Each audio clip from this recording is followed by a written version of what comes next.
జై వీరబ్రహ్మజై గోవిందబాంబజై.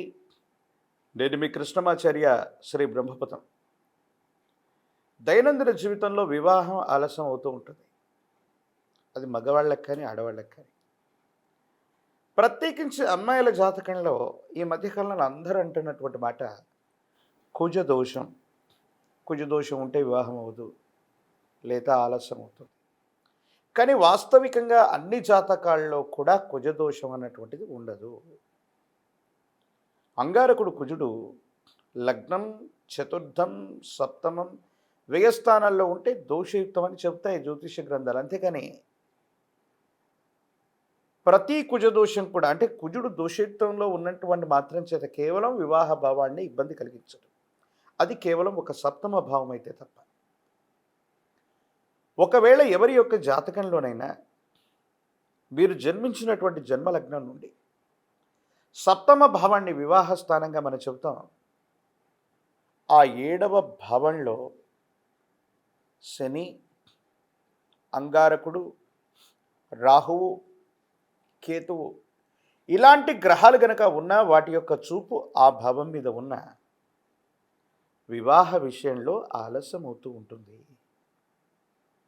యుక్త వయసు వచ్చినా, యుక్త వయసు దాటిపోతున్నా కూడా కళ్యాణం కానటువంటి పరిస్థితుల్ని మనం చూస్తూ ఉంటాం. అది అమ్మాయిల జాతకమైనా, అబ్బాయిల యొక్క జాతకమైనప్పటికీ కూడా. ప్రత్యేకించి దేవగురువు అయినటువంటి బృహస్పతి అవ్వచ్చు, శుక్రుడు అవ్వచ్చు, మూల త్రికోణంలో లేదా గోచారవశాత్తు కొన్ని భావాల్లో సంచారం అవుతున్నప్పుడు పురుషుడికి కానీ స్త్రీకి కానీ వివాహం అవుతున్నటువంటి స్థితిగతులు మనం చూస్తూ ఉంటాం. అది గోచారవశాత్తు తెలిసినటువంటి భావం. ఒకవేళ ఎంతకీ వివాహం అవ్వట్లేదు, ఆలస్యం అవుతుంది, అప్పుడు ఏం చేయాలంటే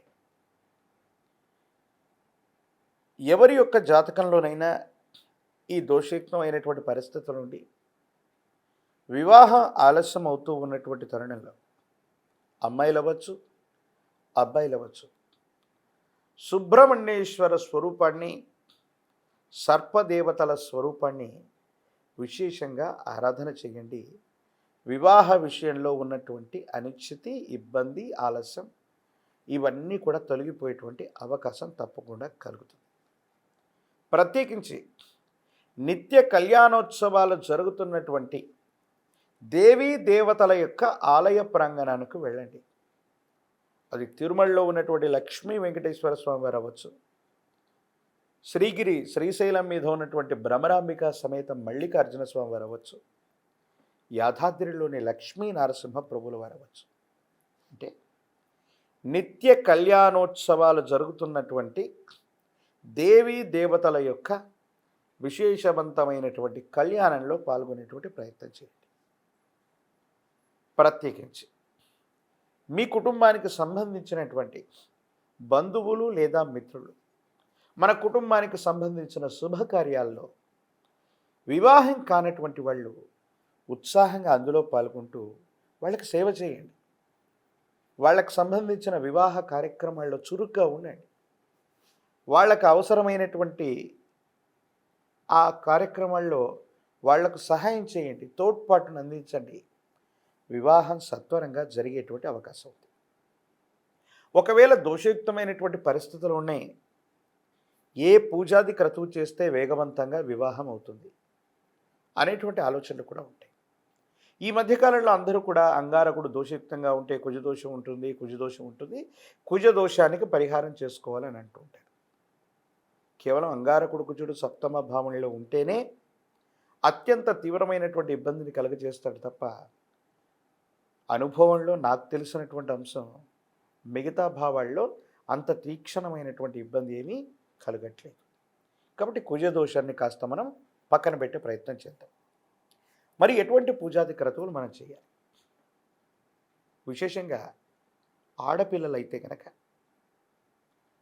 మీ సమీప ప్రాంగణంలో ఉన్నటువంటి ఏదైనా ఆలయ ప్రాంగణానికి వెళ్ళి మంచి వరుడు సంప్రాప్తించాలన్న కోరిక చేత వరపాశుపతం అనేటువంటి విధి విధానంలో ఒక చిన్న పూజాది క్రతువును చేయించి వరపాశుపతం అనేటువంటి సంకల్పాన్ని పెట్టండి. తప్పకుండా సరైనటువంటి వరుడు వేగవంతంగా ఒక మంచి సంబంధం మీకు కుదిరేటువంటి అవకాశం ఉంది.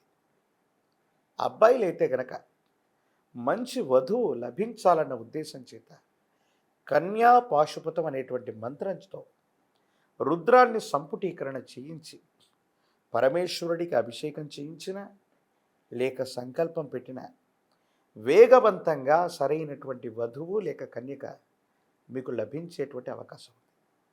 కాబట్టి నవగ్రహాలకు అధిపతి రవి అయితే ఈ 9 గ్రహాలు కూడా పరమేశ్వరుడు ఆ భూతపతి ఆ విశేషవంతమైన శివుడి యొక్క పాదాలను ఆశ్రయించి ఉంటాయి.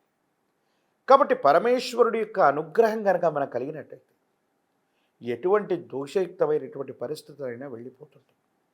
కాబట్టి వివాహం కావాలంటే